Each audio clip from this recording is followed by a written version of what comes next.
Once upon a time, a mouse, a bird, and a sausage entered into partnership and set up house together.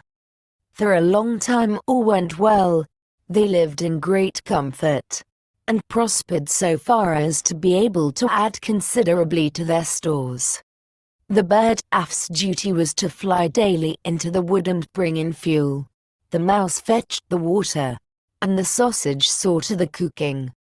When people are too well off, they always begin to long for something new. And so it came to pass that the bird, while out one day, met a fellow bird, to whom he boastfully expatiated on the excellence of his household arrangements.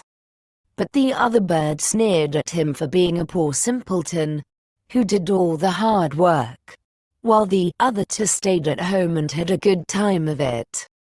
For, when the mouse had made the fire and fetched in the water, she could retire into her little room and rest until it was time to set the table.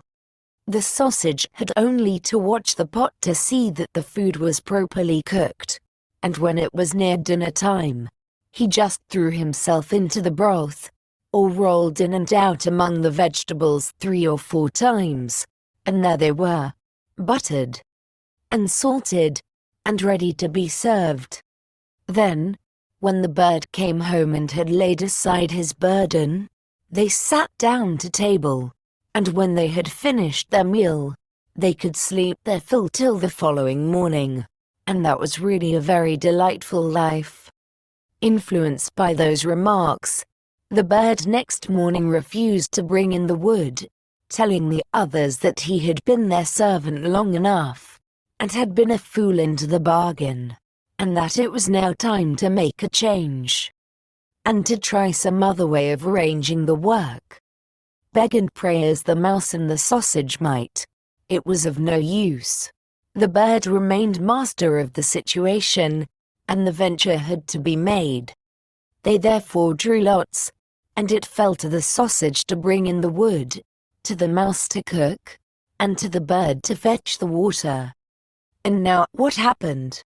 The sausage started in search of wood, the bird made the fire, and the mouse put on the pot. And then these two waited till the sausage returned with the fuel for the following day. But the sausage remained so long away that they became uneasy, and the bird flew out to meet him. He had not flown far, however, when he came across a dog who, having met the sausage, had regarded him as his legitimate booty, and so seized and swallowed him. The bird complained to the dog of this barefaced robbery, but nothing he said was of any avail, for the dog answered that he found false credentials on the sausage, and that was the reason his life had been forfeited. He picked up the wood, and flew sadly home, and told the mouse all he had seen and heard.